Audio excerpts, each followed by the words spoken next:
Hey guys, welcome back to Electrical Car Repair Live. Thank you guys for watching, subscribing to the channel. In today's video guys, we'll show you guys where to find upstream and downstream oxygen sensor, okay, on Chevy Cruze, or if you have Chevy Sonic it should work as well.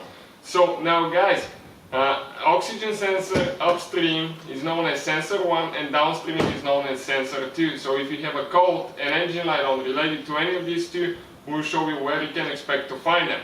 We'll have more than 200 videos on this car guys. Our goal is to save you as much money as we can.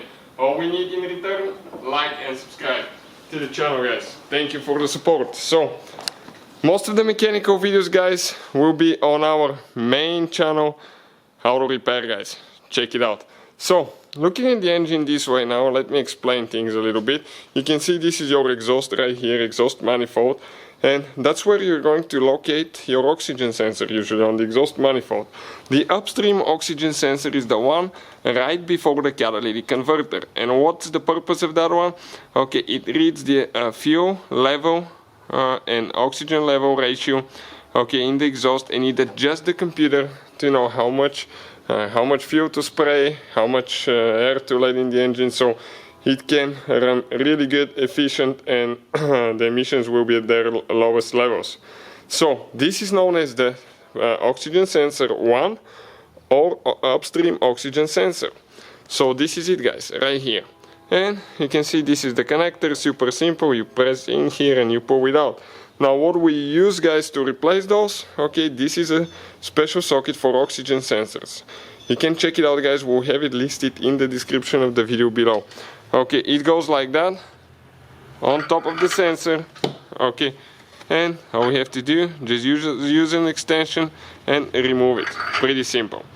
Now, where is the other oxygen sensor guys? The second one is known as the downstream. The downstream usually is past the catalytic converter, and the purpose of the sensor is known as detecting whether the catalytic converter is working or it's not. Now, if or if the catalytic converter doesn't work, okay, and it's going to read and tell you that it doesn't meet the efficiency levels and all that stuff. It's known as downstream oxygen sensor or sensor 2. It's not anywhere on the catalytic converter guys, on the front side. It's actually, if you come towards the back, okay, and if you look, okay, down there, okay, down there on the exhaust. So let me get the long extensions. I'm going to show you, okay, where things are now. So looking at it guys, okay, that guy, okay, right there, you can see this is your downstream oxygen sensor known as sensor 2. So hopefully guys the video will be helpful to some of you. We'll have the replacement videos as well, but just a quick informative video guys if you're stuck and don't know which one is which. So thank you for watching and see you guys next time.